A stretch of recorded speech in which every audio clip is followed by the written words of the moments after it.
Então, a gente tá nessa parte, você fala dos valores, né? E a partir daí tem outra fase ou não? Aí já é o... Começa a misturar tudo, né? Porque em breve nós teremos, até onde vai a minha compreensão, uma fase de revolta. Porque hoje nós ainda somos os anestesiados renegados, né? Ou seja, a gente não gosta do que está acontecendo, a gente não está feliz com as coisas como elas são, mas nós estamos em uma fase de anestesia ainda, né? Onde a maioria, que é aqueles que mantêm o mundo girando, né? Porque sempre haverá uma minoria barulhenta, mas a maioria ainda é silenciosa. E haverá um momento onde, seguindo os padrões de repetição histórica, onde surgirão as vontades revolucionárias. De isso eu não aguento mais, vamos mudar tudo. E como nós somos humanos fazendo humanices, geralmente isso acontece com violência, com quebra política, com quebra social, sempre com provavelmente algum tipo de perspectiva messiânica, de este fulano chegou para mudar tudo. E todo mundo vai junto, e aí todo mundo se mata, e o ciclo se recomeça. E como se preparar ou proteger disso ou não tem jeito? Não tem, cara. A gente tem que lembrar que tudo se trata de estatística. Como nós já conversamos em oportunidades passadas, você tem muito maior chance de sobrepor uma fase de transição civilizacional morando num ambiente onde você tem, talvez, água de uma nascente, produção de comida, meios de ficar longe das grandes cidades, do que morando no centro de São Paulo. Estatisticamente falando, se um colapso grande acontece, muito pouco provável que você seja capaz de daqui poder sair e ir para um lugar mais seguro. Então, para aqueles que estão compreendendo que estamos nessa fase de transição, o grande desafio é entender, ok, como eu me preparo para esse potencial aspecto. E talvez não seja você, talvez sejam suas crianças, né? Então, como eu estruturo um estilo de vida que vai me dar maior resiliência para este período? Porque você não vai mudar nada. Nem eu, nem você. Nós estamos em um mecanismo que se autogerencia. E ele já está arrumado para o seu fim, certo? É a repetição do processo que já temos há muitos e muitos séculos. Então não é você que mudará alguma coisa. Se você achar que provavelmente é porque você está com um vislumbre messiânico e você vai gerar a revolução, que vai causar muita morte e vai voltar ao básico de novo, né? Então, entendendo que estamos em um sistema que é incapaz de ser controlado, o nosso próximo passo é sobreviver a esse período de mudança, né? E como fazer isso? Eu não sei, né, cara? Tem que pensar, né? Porque, por exemplo, você é um cara preparado já, né? Fiquei sabendo que você tem sítio e tal, né? Tô me preparando, né? Mas não tem esse espaço para todo mundo ir para as montanhas, né? Mas nunca teve e nunca vai ter. A grande verdade é que a maioria perece. É mesmo? Em toda grande mudança civilizacional, seja um período, por exemplo, a Grande Fome Irlandesa, lugares onde tudo deu errado, a maioria morre. A maioria perece.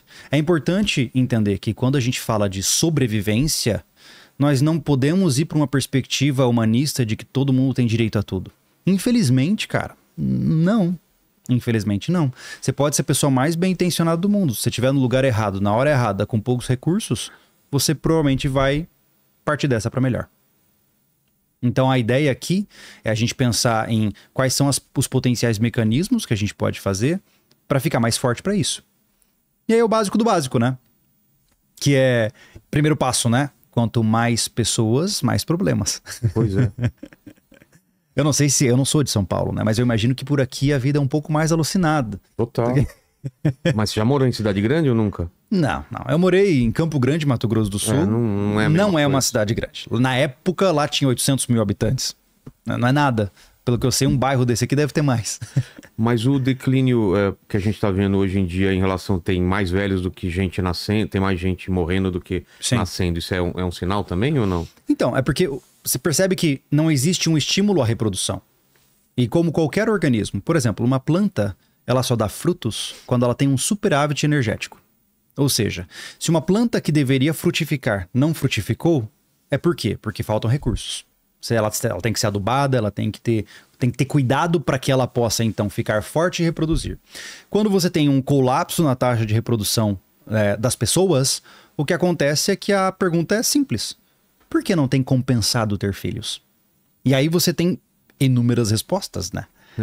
E mesmo que as respostas sejam de caráter de vislumbre moral, isso também é uma sintomática da decadência moral que nós temos construída nesse processo, né? Pode ser, geralmente, a resposta é econômica, né? Porque a economia nada mais é do que comportamento humano.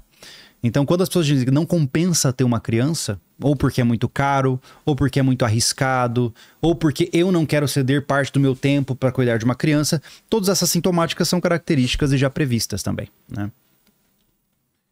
É quase a... Daqui a pouco eu tô me sentindo igual a Harry Seldon aqui, falando do fim de términos. Pois é, né? Que ele propõe, já que vai acabar, vamos estocar todo o conhecimento em um lugar para pelo menos quando for se reconstruir, que vai reconstruir a civilização, demore menos tempo, né? Exato. Que tem isso também. Mas né? É isso, no final, não é uma história distante da realidade. Não, por exemplo, ele se baseou na queda do Império Romano, né? Para criar esse Império Galáctico que estava em decadência, né? Exato, e se você for para pensar, hoje já existem propostas de que... Só para saber, é a saga do Fundação do Isaac Asimov que a gente está falando. Né? Mas se você for ver, uma das teorias que estão ganhando força agora a respeito da Biblioteca de Alexandria é o tal do fogo lento. Não sei se você já ouviu falar disso. Não. Porque existe essa concepção mitológica de que havia uma biblioteca com toneladas de conhecimento humano que foi saqueada, pegou fogo e acabou. Sim. Certo? De um episódio dramático. Mas estão surgindo novas concepções, novas evidências que mostram que talvez o que tenha consumido a Biblioteca de Alexandria tenha sido o fogo lento. Que a biblioteca começou a ter menos investimento do governo, logo você começa a ter menos transcritores de papiro, né? Ou seja, aquele material ele vai se decaindo com o tempo, muito mais rápido que um livro moderno. Então você começa a ter menos reproduções das obras, muitas obras começam a ficar ilegíveis por conta da deterioração convencional, as pessoas começam a perder interesse naquela biblioteca e tudo indica que o incêndio que a tomou só pegou os ossos do que antes havia ali. E isso é o que acontece na nossa civilização. Lentamente, o conhecimento vai sendo dado como inacessível. E é interessantíssimo entender que, se você for para pensar, olha que loucura, estamos supostamente na era do conhecimento, né? Mas o quão fácil é encontrar conhecimento de verdade? Porque cada vez mais nós temos mais e mais ruído entre você e o conhecimento. Por exemplo, hoje nós ainda podemos comprar livros físicos. Mas já existe uma tendência enorme de comprar só livros digitais, uma grande força voltada para a praticidade, comodidade, de você comprar lá, em qualquer empresa que seja, os seus livros digitais e você vê-los pelo aplicativo da empresa.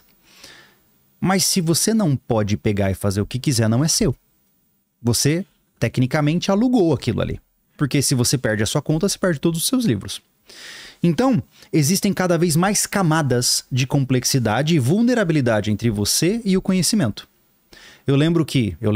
Mas lá pela década de 70 havia uma sequência de livretos de um cara que eu não lembro o nome dele, mas ele é um americano que lançava almanaques de sobrevivencialismo. E o cara tinha, desde como fazer bomba com adubo, tudo você imaginasse. As coisas que hoje você não encontra. O cara ensinava a fazer napalm num almanaque que vendia na banca. O quê? É porque era conhecimento liberado. Hoje você tem a ilusão de conhecimento.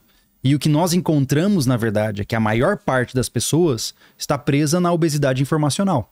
Então ela acha que sabe, ela acha que tem o acesso, mas se a gente cortar alguns fiozinhos desse mecanismo, ela se vê completamente na escuridão e na ignorância, né?